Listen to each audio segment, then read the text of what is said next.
10 साल से सरकार कर क्या रही है? 10 साल से विधायक तो है ना।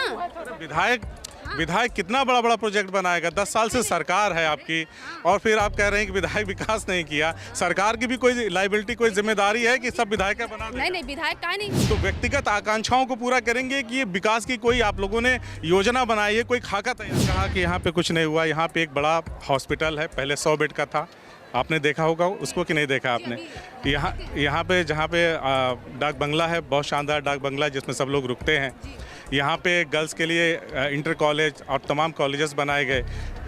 लेदौरा में बनाया गया आपका डेयरी मिल्क बनाया गया, जो सरकार की उदासीनता के कारण बंद हो गया। बिजली सही से नहीं दे पाई, इसलिए बंद हो गया। जहाँ पे 15 साल से खड्डा था, जहाँ पे तमाम प्रकार के एक्सीडेंट वगैरह होते थे, लेकिन 15 साल से आज तक कोई विधायक नहीं बनाया। कोई भी विधायक हमारे बीच में नहीं खड़ा हुआ, हमारे दुख में नहीं खड़ा हुआ, तो ऐसे विधायक को रहने का क्या मतलब है? दलित समाज तो सीधा मायावती जी को मानता है, बचा खुचा जो है चंद्रशेखर रावण को मानता है। तो आप कहाँ से इतने सारी भीड़ को इकट्ठा कर?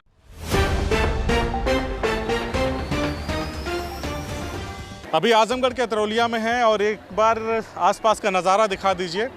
ये खचाखच भीड़ अभी एक कार्यकर्ता सम्मेलन की है जिसको सुभाषपा ने ऑर्गेनाइज किया था और मंच से कैबिनेट मंत्री ओम प्रकाश राजभर बार बार एक महिला का नाम ले रहे थे, सीमा राव, सीमा राव। तो हमने सोचा कि कौन है ये सीमा राव, आखिर उनका बार बार जिक्र या उनका नाम क्यों ले रहे हैं मंत्री जी। तो हमने बड़ी मुश्किल से इनको खोज निकाला। इनसे समझेंगे कि इन्होंने इस सम्मेलन के लिए कितनी मेहनत करी जिसकी वजह से मंत्री जी बार बार नाम ले रहे थे। आपका कहाँ की रहने वाली हैं? सबसे पहले तो जितने भी पत्रकार भाई हैं सभी को बहुत बहुत धन्यवाद। और मैं जनपद आजमगढ़ विधानसभा जीएनपुर की हूँ, ग्राम रहुआर की। मेरा नाम सीमा राव है। जीएनपुर की आपने? जी, मैं जीएनपुर की रहने वाली हूँ। है तो मेरा घर वैसे लाडघाट में, लेकिन विधानसभा मेरा जीएनपुर ही है। और हमारे जो सुहेलदेव भारतीय समाज पार्टी की जो राष्ट्रीय अध्यक्ष माननीय ओम प्रकाश राजभर जी, उनके निर्देशानुसार हम पे आशीर्वाद बना के, भरोसा करके हमको विधानसभा अतरौलिया में चलाने का काम कर रहे हैं। मैंने देखा मंच से कई बार उन्होंने आपका नाम लिया कि ये बड़ी मेहनत करती हैं। फेसबुक पे मैं जब भी देखता हूँ अपडेट वगैरह करती रहती हैं। क्या चीज़ें हैं? देखिए, कहने का मतलब ये है, ये तो बहुत सौभाग्य की बात है जो माननीय मंत्री जी का आशीर्वाद हम पे है और हमको इस काबिल समझ रहे हैं जो बार बार हमारा नाम ले रहे हैं। और सबसे ज़्यादा श्रेय हमारी जनता को जाता है, जो विधानसभा अतरौलिया की जनता है। जहां पर मैं जाती हूं मुझे बहुत ही आशीर्वाद, प्यार और दुलार मिलता है। आज मैं इतने लोगों के बीच में जब बोली हूं तो मुझे ये लगा है कि मेरी जनता मेरे साथ है। अब पूरा विधानसभा अतरौलिया मेरे साथ है, मेरे समाज के लोग मेरे साथ हैं और भी समाज के लोग मेरे साथ हैं। कितने लोगों की सहभागिता थी आपके समाज की? मेरे समाज में तो लगभग बहुत लोगों की थी, गिनती ही नहीं है, कैसे गिनेंगे हम? बहुत लोगों की थी, गिनती नहीं की है हम। तो दलित समाज तो सीधा मायावती जी को मानता है, बचा खुचा जो है चंद्रशेखर रावण को मानता है।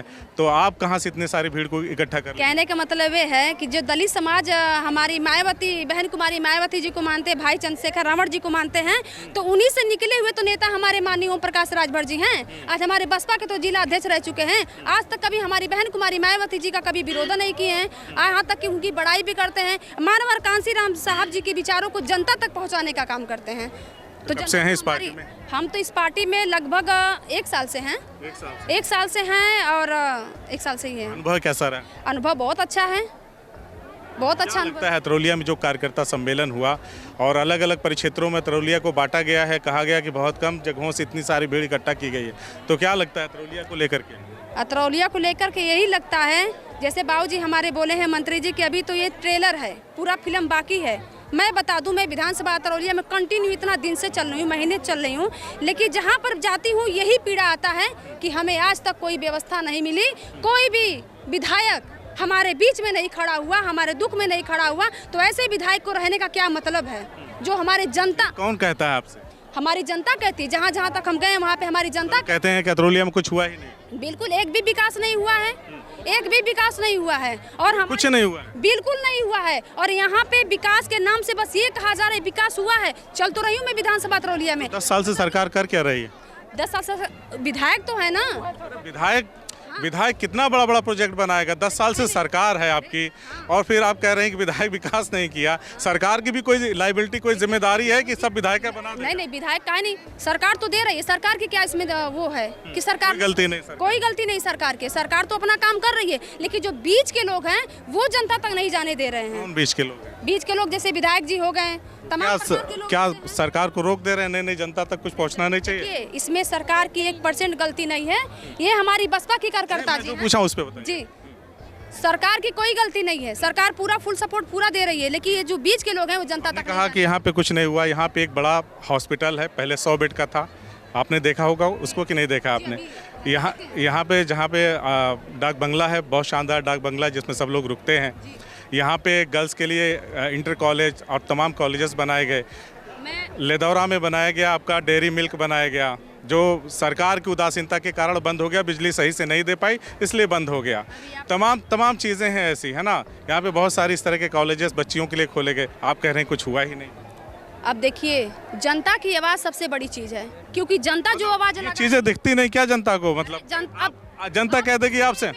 जनता क्या चाहिए? जनता को क्या चाहिए बताइए? जनता को सुविधा तो चाहिए, क्षेत्र का विकास तो चाहिए, जो कि आजकल नहीं मिल रहा है। चलिए, आपकी पार्टी यहाँ से जीतेगी तो क्या क्या विकास के काम कराएंगे आप लोग, ताकि जनता को दिखाई दे? तो सुनिए, अभी तो विधायक हुए नहीं है हमारे माननीय अरुण राज। नारा तो लग रहा था विधायक जी आ गए, मेरी बात जनता मान ली है, मेरी विधायक बनेंगे। बिल्कुल मान ली है। मैं भी मान लेता हूं कि अगर बन जाते हैं 2027 में अरुण राजभर जी, मान लीजिए यहाँ से विधायक बन जाते हैं, ये जो तमाम अपार जनसमूह यहाँ पे आया उनको अपना विधायक चुन लेता है, जो नहीं आए वो सब मिल करके चुन लेते हैं। तो कौन कौन से ऐसे काम है, कौन कौन से ऐसे प्रोजेक्ट हैं आप अतरौलिया में सेटअप करेंगे जिससे जनता का भला होगा? जिससे जनता का भला होगा, जो हमारी जनता का ख्वाहिश होगा, अरमान होगा, जो व्यवस्था चाहिए, नाली हो गया, चक्रोट हो गया, बीमारी फायदा सबको तभी होगा जब सड़कें बनेंगी, फायदा तभी होगा जब हॉस्पिटल्स कॉलेज बनेंगे। किसी एक व्यक्ति का आप मेरा विकास कर देंगे, उससे इनका कोई फायदा नहीं है। गलत है कि सही है?